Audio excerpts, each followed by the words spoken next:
¿quién no ha tenido experiencias retadoras con su hija adolescente? Cosas como no me escucha, viven en su mundo. Somos Litben Sánchez y Lice Piñate, que hemos vivido en carne propia estas experiencias porque somos madres de adolescentes. Y es por esto que hemos creado este espacio, un lugar para reflexionar, compartir y juntos construir el camino hacia la transformación. Porque nunca es tarde para ser los padres que nuestros hijos necesitan. Bienvenidos a Punto de Encuentro, contenido disponible en todas las plataformas de podcast. El episodio de hoy lo vamos a dedicar a las emociones. Nosotros somos seres emocionales.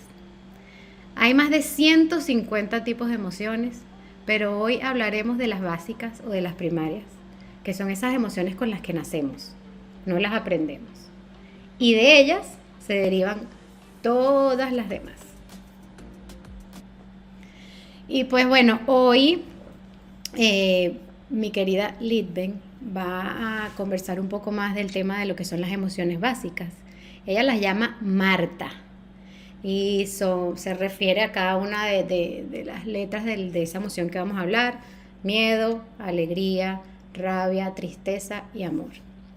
Pero me encantaría, mi querida Litben, entonces que comencemos por el principio y que nos digas qué son las emociones, cuáles son la función que tienen las emociones en nuestra vida. Bueno, efectivamente, como lo dijiste, tenemos muchísimas emociones presentes en nuestras vidas, pero fundamentalmente tenemos 5 con las que nacemos todos los seres humanos cuando tenemos toda nuestra capacidad psicológica, física y orgánica bien, ¿ok? Esas son las que nosotros llamamos, como decir, en una pirámide de las necesidades básicas, de las emociones básicas, son estas 5, que como bien las enunciaste, yo las llamo Marta. Y antes de dar el concepto, les quiero decir del por qué yo las llamo Marta.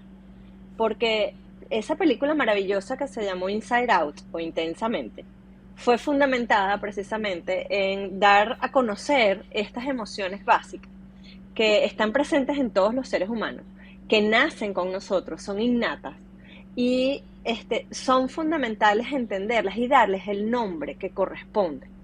Y yo simplemente por un acto didáctico para poder compartir en mis sesiones con los adolescentes qué significa el entender y ponerle el nombre que corresponde y no seguirle poniendo etiquetas o parches, es que yo las anuncié como Marta.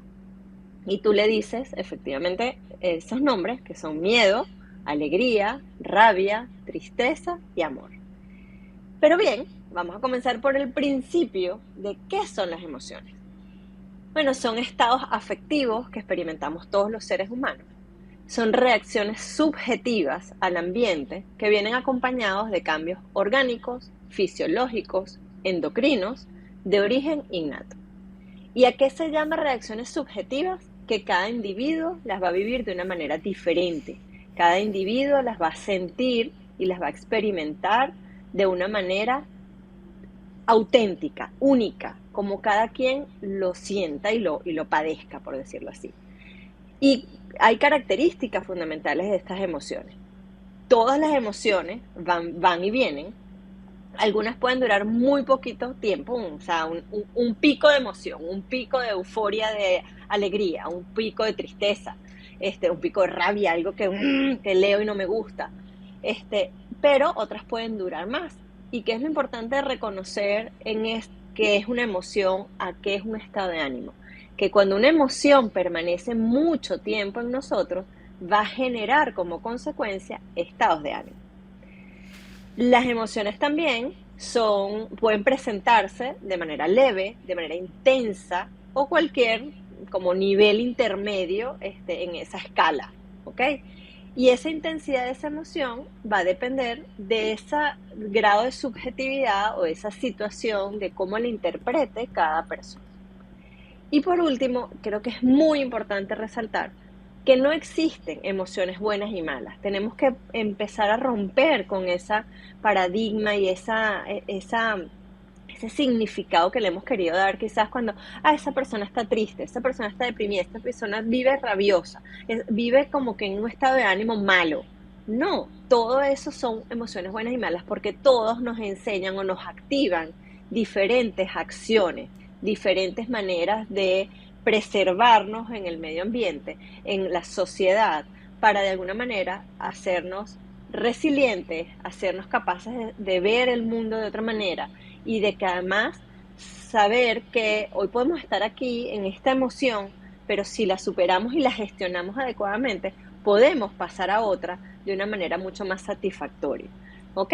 Entonces, lo que sí es que es importante reconocer que no son buenas ni malas. Lo que es buena y es mala es la manera como nosotros las expresamos y cuánto de ello actuamos. O sea, cuánto de ello en el momento en que esté en una emoción, cómo actúo en ella y cuánto además hago daño a otros y también me hago daño a mí mismo, que eso es bien importante. En el caso particular de los adolescentes es cuánto de lo que yo hago tiene repercusión en otros. Eso es algo que ellos emocionalmente no están todavía preparados a asumir, porque ellos se sienten en el epicentro del mundo, ellos se sienten que son, o sea, que lo que importa es lo que ellos digan, lo que ellos piensen y lo que ellos hagan.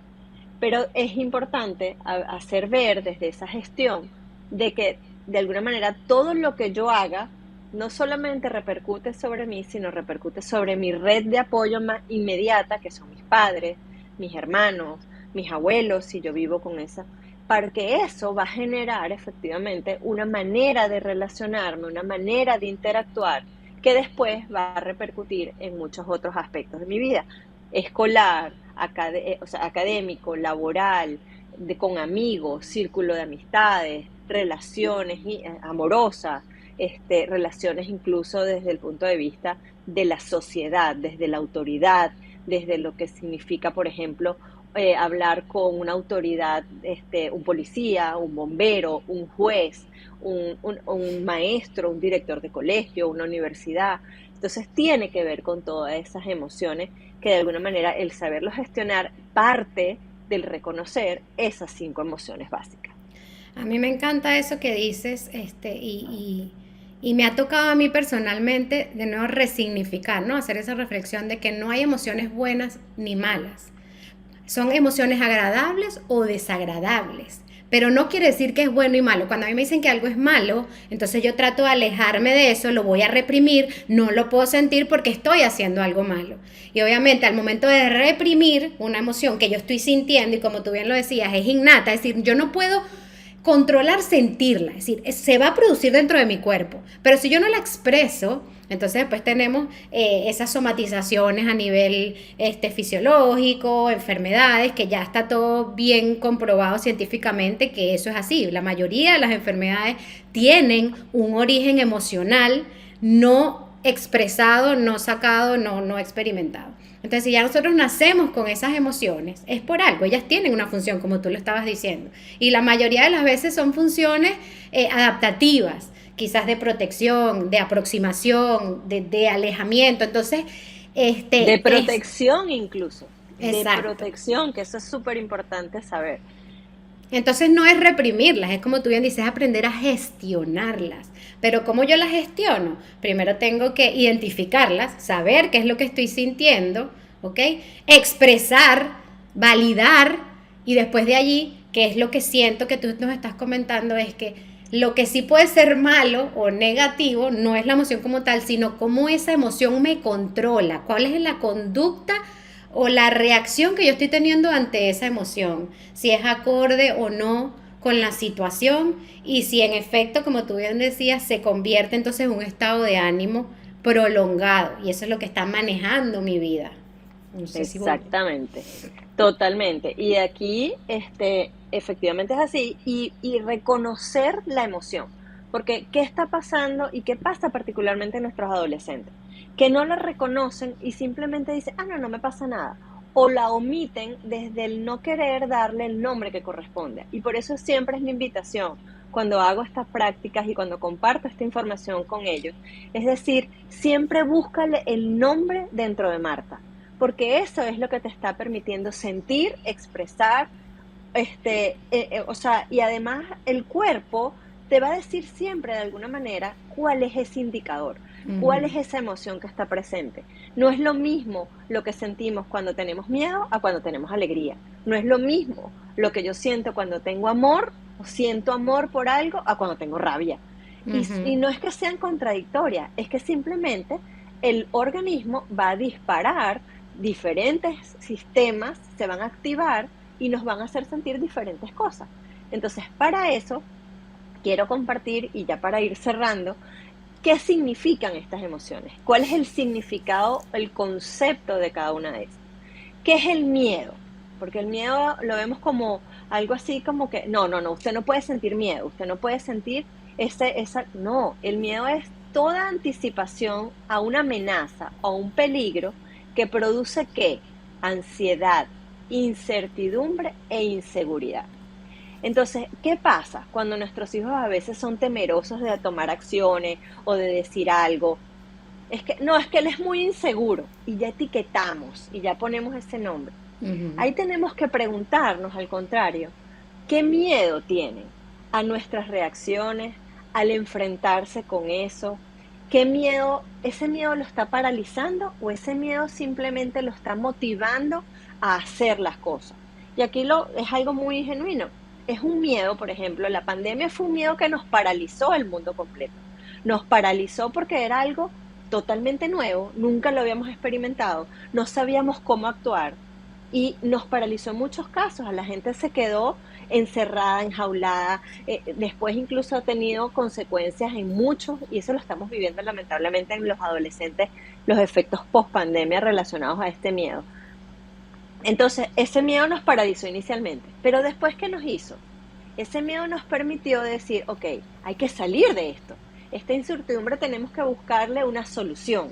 Ujú. Ese miedo existe de contagiarme, ese miedo existe del, del volverme a infectar, del que me pase algo, de que yo lo traiga a la casa y mi abuelita se enferme, pero eso no nos permite, o sea, nos permite ahora protegernos, cuidarnos, ponernos la máscara, lavarnos las manos, echarnos alcohol. Entonces, ese miedo está, pero nos acciona algo positivo, nos permite llevar a cabo acciones para el beneficio, pero no nos mantiene congelados, que eso es un poco la diferencia de esos miedos. Entonces ¿Ok? podríamos decir que la función del miedo es de protección. Es decir, yo siento Correcto. miedo y me invita a la acción de protegerme, de huir, de evitar el peligro ante alguna situación. Esa es Exacto. del Pero el miedo miedo sano, ¿no? Porque después es podríamos, se correcto. nos podría paralizar, que ahí es donde estamos con el tema de cómo lo estoy gestionando, ¿no? Exactamente, sí, pero si yo lo logro identificar, que es lo importante en ese adolescente, ese miedo a confrontarme, por ejemplo, con el bullying del colegio, ese Ujú. miedo a confrontarme con las reacciones del cómo yo diga a mis papás que salí mal en las notas, ese miedo, si yo lo congelo y me deja a mí paralizado, sí va a generar un estado anímico de inseguridad, un estado anímico de depresión, un estado Exacto. anímico de incertidumbre, de ansiedad, que es donde la gente cree que la ansiedad la genera la tristeza. No, la ansiedad la genera el miedo que te congela y que no te permite avanzar. Que te ¿Ok? paraliza, correcto. Así es. La segunda definición de nuestra segunda emoción básica, que es alegría, es todo aquello que nos permite, o el concepto es todo lo que está relacionado con la diversión, la euforia, la gratificación, o sea, la sensación de bienestar, de seguridad, de estar contentos. No significa estar con una sonrisa perenne, porque eso en algunos casos es identificado como una hipocresía, es una manera de querer ver que todo está bien. Esa gente que te dice siempre, no, todo está bien. No, no todo está bien. En este momento las cosas están bien. Alegría no significa estar brincando, tener un buen humor siempre, un humor negro, estar echando chistes. Eso no significa alegría. Alegría significa tener satisfacción, tranquilidad, estar seguro de lo que estoy haciendo, me genera paz, me genera bienestar. Es ahí donde está importante en la definición de la alegría y no confundirlo con esa euforia, con el estar Ujú. contento. El ¿Ok? extremo, la motivación positiva tóxica que hemos conversado antes. Si esa alegría me invita, como tú dices, a esa acción, a esa motivación, a ese dar ese paso, sí, El avanzar, el el avanzar. avanzar. Ujú. Así es. La rabia tiene que ver con aquello que nos genera ira, enojo, resentimiento, furia, y por consiguiente estamos irritables. Por consiguiente estamos quizás más sensibles, estamos de una manera mucho más predispuestos. Entonces, es importante saber que cuando algo nos genera esa irritabilidad, ese resentimiento, esa furia, esa sensación de no estar bien, es importante decir, siento rabia por esto, siento rabia a que me hagan esto, siento rabia a yo sentirme de esta manera. Porque, ¿qué es lo que pasa? Cuando yo siento que tengo rabia y no la gestiono desde ese concepto, simplemente lo que hago es que me vuelvo volátil, me vuelvo violento, genero ese accionar hacia los demás o incluso hacia sí mismo, cuando empiezo a hacerme daño, cuando empiezo a cortarme, cuando empiezo a sentir que no soy suficiente y tengo entonces esa sensación de que la rabia es hacia mí mismo y yo tengo que castigarme. La rabia no es castigo, la rabia es una emoción que debemos gestionar porque efectivamente nos puede generar daño hacia nosotros mismos o daño hacia los demás. ¿Ok? Podríamos decir que la rabia entonces nos ayuda, bien gestionada, nos ayuda a poner límites. O sea, Correcto. hasta dónde yo permito ciertas cosas, límites para con los demás, en el entorno, para conmigo mismo. Es decir, me ayuda a ese ver, sí, ser esos boundaries, esos límites de autorrespeto. Así mismo es, correcto. Esa es la mejor manera de saber gestionar nuestra rabia. La tristeza, ¿qué es la tristeza? Es pena, es soledad y en muchos casos es pesimismo. Tristeza no es estar llorando, tristeza no es el tener el cuerpo bajito y sentir que no puedo. Tristeza tiene que ver con algo más allá, tiene que ver con perder la vicisitud del ver qué cosas están bien, qué cosas me dan valor, qué cosas me agregan beneficio, porque estoy pegada en el pesimismo, en que no me va a funcionar, en que no soy suficiente, en que no voy a salir bien en el examen, en que para qué voy a seguir practicando este deporte. Eso es tristeza, no es solo llorar, no es solo estar callado. Tristeza tiene que ver con esos pensamientos relacionados al no puedo, no soy capaz de. Y eso efectivamente es lo que nos hace generar un estado anímico que puede llevar a la depresión, que puede llevar incluso a una tristeza mal gestionada en nuestros adolescentes. Son el primer indicio, en muchos casos, de ese pensamiento suicida que está lamentablemente tan presente hoy en día. Y Entonces por último, la tristeza, de nuevo, bien gestionada, viéndole el lado que es de la función de la tristeza, también nos lleva un poco a esa introspección, a ese, sí, a esa reconciliación, incluso a elaborar pérdidas. Eso nos genera la tristeza y es sano sentirlo siempre y cuando no pasemos a todo esto que tú nos estás diciendo de los estados de ánimo. así es, y la tristeza vive un proceso, ¿ok? Uh-huh. Como todas las emociones, pero particularmente el miedo y la tristeza son las que más pueden permanecer en nuestra vida, son las que más podemos dejarle entrar y que permanezcan. Entonces es importante reconocer que es un proceso, pero del cual debemos tener la disposición y la conciencia de querer salir. De que efectivamente yo no puedo estar feliz, yo no puedo estar alegre cuando perdí a mi papá. Yo no puedo Exacto. estar feliz, yo no puedo estar alegre cuando se me murió mi perrito. O sea, yo tengo que vivir mi proceso de sanación, de ese duelo, de ese proceso de cambio, del que emigré de un país y dejé a mis amigos. Eso me genera tristeza, eso me da soledad, siento que no puedo. Pero tengo que empezar a ver qué puedo hacer para reconectarme nuevamente con mi vida, reconectarme con este aquí y ahora, el saber que las cosas cambiaron para algún beneficio. Entonces tiene que ver con eso, esa capacidad de poder salir y ver desde otra óptica esas dos emociones. Y por último, la bien llamada amor. Y aquí es muy bonito porque cuando yo hago esta pregunta en terapia o en sesiones, yo pregunto, ¿qué es el amor? Porque el amor no tiene un concepto. O sea, si nos vamos a la Real Academia, el amor puede ser cualquier cosa. El amor puede ser cualquier energía que nos motive, cualquier persona que nos impulse, cualquier circunstancia que nos haga sentir bien. Entonces es como un cúmulo de muchas cosas que al final nos permiten accionar, que nos permiten sentirnos bien con nosotros mismos. Pero aquí quiero compartir algo que me pareció maravilloso en una de las últimas sesiones que he tenido con adolescentes, que le pregunté, ¿qué es amor? ¿Qué significa el amor para ti? Y fue cuando me dijo, soy yo. Ay, qué belleza. Y el amor visto desde el yo creo que es lo más poderoso que yo les puedo regalar hoy desde estas emociones.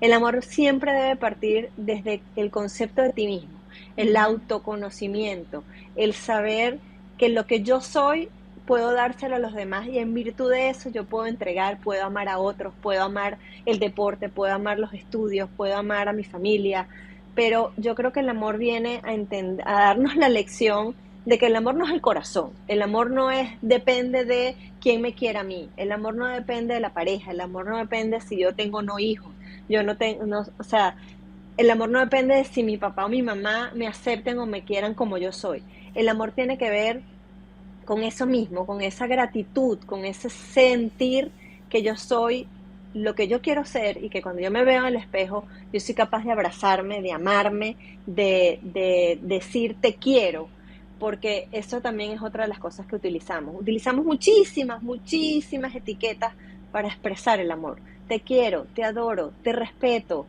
te adulo, Te aprecio, eh, te te quiero mucho. aprecio, te quiero Ujú. mucho. Señores, tenemos que ser claros que la única emoción que existe, no existe la querencia, Ujú. existe el amor. Entonces, mi invitación es que le perdamos el miedo a esa palabra, que la veamos primero en nosotros y después atrevámonos a decirle a la gente, a los ojos, te amo, porque es la única manera de saber que en esencia eso es lo que sentimos. Esa es la emoción que está presente. Así que bueno, mi invitación es a reflexionar sobre Marta, a que le pongamos el nombre que corresponde a cada uno. No es fácil, pero una vez que lo haces y lo logras poner en práctica todos los días, es muy llevadero, es muy reconfortante y es el poder saber que todo es un ciclo, de que podemos salir y que no permitamos que de alguna manera eso nos lleve a un estado anímico que no es el adecuado y el que no nos va a permitir salir adelante. Y que nosotros como padres somos los encargados de acompañar a nuestros hijos a identificar esa emoción, nombrarla, validarla, gestionarla, pero para ello lo tengo que hacer yo primero. Entonces, bueno, bellísimo este tema, Lidme, muchísimas gracias y hasta un próximo episodio de Punto de Encuentro.